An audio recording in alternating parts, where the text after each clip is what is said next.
Lalaki, may 2,310 na pangalan sa iisang apelyido. Ang lalaking may pinakamahabang pangalan sa buong mundo, ay aabot sa 20 minuto para mabasa lahat ang kabuuang 2,310 na mga pangalan nito ng malakas.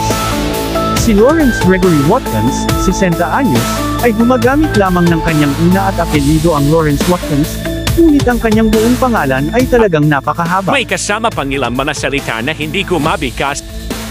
Pahayag niya. Ang record holder sa pagkakaroon ng world's longest name ay nagsabi pa na kailangan ng 20 minuto para mabasa ang kanyang buong moniker. Para madali siyang tawagin, pumunta lamang sa kanyang unang pangalan at apelyido, ang Lawrence Watkins, at hindi mo kailangan banggitin pa ang 2,310 na iba pa. Nagpasya si Lawrence na legal na palitan ng marami niyang mga pangalan noong 1990, matapos siyang kilalanin sa Guinness Book of World Records sa pagkakaroon ng pinakamahabang pangalan sa buong mundo. Nagtrabaho siya bilang isang delivery driver sa isang library, at noon niya hinango ang kanyang mga pangalan mula sa mga nakasulat sa mga aklat na nakapaligid sa kanya.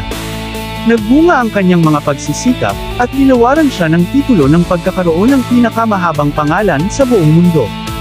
Pero nahirapan siyang makilala ng mga tao. Pagkakaroon ng napakahabang pangalan, minsan ay isang hadlang, dahil hindi ka makikilala. Sabi ni Lawrence, na isa ng retirado mula sa Sydney, Australia.